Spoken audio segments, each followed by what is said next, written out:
Quand j'ai une cliente, une étudiante qui a été perquisitionnée, garde à vue, qui est passée devant le tribunal, qui avait été harcelée, qui a été mise à pied pendant 2 mois de l'université, avant d'obtenir gain de cause, de pouvoir réintégrer l'université, parce qu'elle a retiré d'un groupe privé Instagram 2 élèves, parce qu'une élève était abonnée au compte officiel de l'armée israélienne. Elle a été poursuivie pour harcèlement et incitation, non publique à la haine.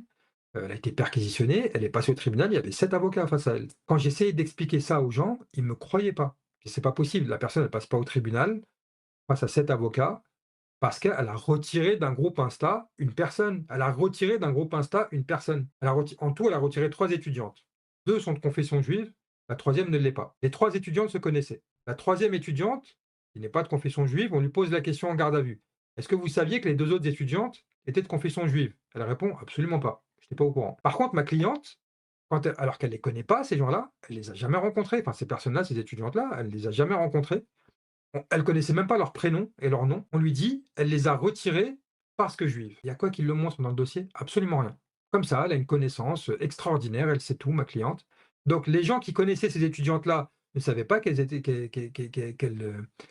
de confession juive. Elles connaissaient pas leur religion, puisqu'on ne demande pas sa religion à n'importe quel étudiant. Par contre, ma cliente qui, elle, n'avait que le pseudo sur Insta, avait deviné et nécessairement, elle savait qu'elle était juive et en plus, elle était motivée uniquement par l'antisémitisme, ce qui est ridicule parce qu'il y a rien qui l'a montré dans le dossier.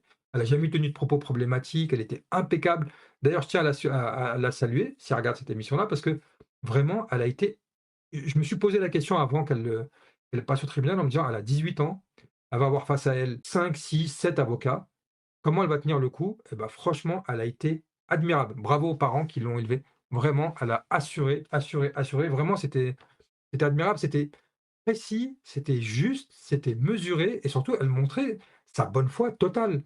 À tel point, elle a tellement bien parlé que les avocats ont fini par l'ignorer. C'est-à-dire que généralement on vous cuisine pour essayer de vous pousser à la faute, vous faire Ouais. dire des choses et puis ensuite dans la plaidoirie, dire: «Quand on lui a posé cette question-là, ah, c'était ambigu comme réponse».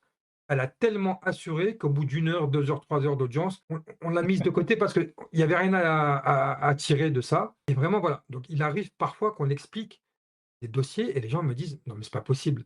C'est pas parce qu'il a cité le Coran qu'il est poursuivi, ton client». Je leur dis: «Si, malheureusement, malheureusement si». Donc il arrive voilà. Pour certains, le curseur est très sensible. Pour d'autres, il faut vraiment qu'ils aient Mmh. soit bloqué l'aide humanitaire à Gaza pour être poursuivis pour crimes, contre l'humanité, mais là vraiment, elle a bloqué l'aide humanitaire et les camions Alors que c'était la physiquement famine, hein. absolument. Soit dit: «Il faut raser Gaza de sa population» et cetera. Il faut vraiment avoir dit des choses horribles, être poursuivi d'un côté et de l'autre, le curseur est vraiment très sensible, mais ça va changer et je suis persuadé que c'est pas du tout